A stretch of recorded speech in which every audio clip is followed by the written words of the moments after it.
Razgovaram sa Markom Perkovićem Thompsonom, vjerojatno najpopularnijim hrvatskim pjevačem danas. Organizirate besplatan koncert na Trgu bana Josipa Jelačića. Kako je do toga došlo? Zapravo ne organiziram ja, nego zbor braniteljskih udruga organizira taj koncert, pošto je to i dan branitelja i sutra dan Zagreba. Oni su pokrenuli inicijativu, tražili su od mene da dođem, ja sam se odazvao i kao branitelj i kao domoljub i drago mi je da smo sve skupa zajedno na jedan način sve to pripremili i da će upravo doći do tog koncerta i čast mi je da ću nastupiti na Trgu bana Jelačića. I s obzirom da je to naš glavni grad i da je dan branitelja i da na jedan način su se branitelji okupili pod jedno ime, zbor braniteljskih udruga, to sve skupa me veseli i na jedan način me emocije su potjerale da idem nastupiti na taj trg.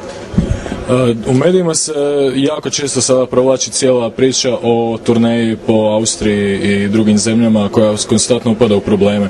Kako vi to komentirate?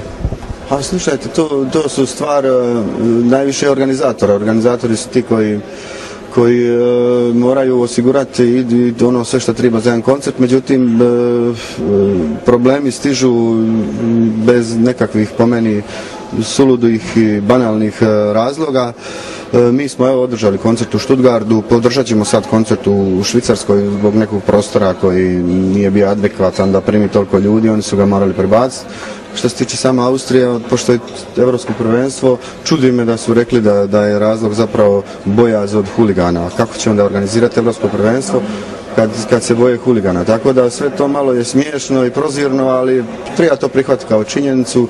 Žao mi je što neki mediji naši krivu sliku šalju u svijet i ta kriva slika dočeka sve one koji nešto pokušavaju napraviti van. Mislim da to ne radi samo meni, da meni štete jasno i mene, ali štete ugledu Hrvata u svijetu.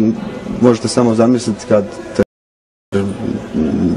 pita neke stvari koje nemaju nikakve veze s istinom ili koje su potpuno nevažne, tako da dovode u situaciju zapravo to i to je ružno, nije dobro. I ovaj koncert na Trgu bana Jelačića je humanitarnog karaktera, zar ne?